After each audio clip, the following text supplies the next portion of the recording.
It is a race against time. It's been almost a year since the U.S. Coast Guard broke the bad news that the KULA, Honolulu's last wooden aku boat, was no longer seaworthy.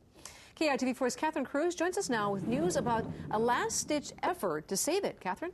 Well, there is a sense of urgency because the vessel is in a very fragile state, and if something isn't done soon, it could be lost forever. It's an eyesore to some, but to others it cries out for new life. The KULA represents a proud time in Hawaii's fishing industry. Aku fishermen and their boats once filled KEWALO Basin, but no more. The boat was a lifeline for more than 1,000 families over 7 decades, and its current owner is heartsick. Its days at sea are over.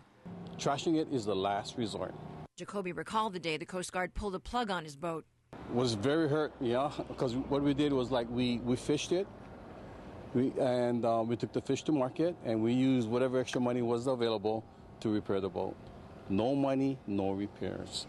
But the agency charged with overseeing Kaka'ako wasn't about to let it go. We take care of this within the next 6 months because with the bilge pumps automatically kicking in, it presents the problem that something bad could happen, catastrophic at any time.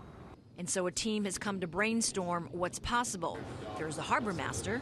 It's 88 feet long, it's 75 tons, it's about 8 feet deep. It's just too big to just stick anywhere, and yet it's also too much and too important part of history to let go. A nonprofit that works with high-risk teens. In restoring this boat, we're looking at not just the restoration of a boat, but also preserving history and restoring people's lives, giving them opportunities to learn new skills in wood craftsmanship, math, applied sciences, and so they can take these skills and go on to college or do other things with their lives. So it's the start of a possible partnership to make something good happen before something bad does. If a vessel like this sinks here in the harbor, the cost of raising the vessel and then removing it go up dramatically.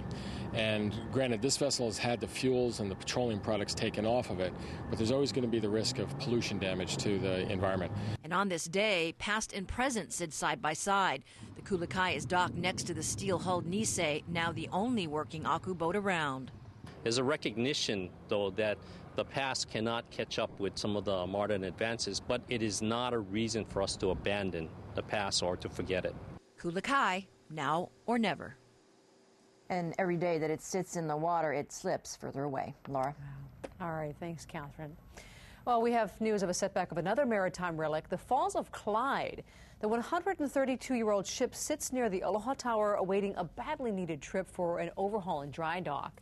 The nonprofit group working to restore the former Matson ship recently learned it was turned down for a grant from the National Park Service.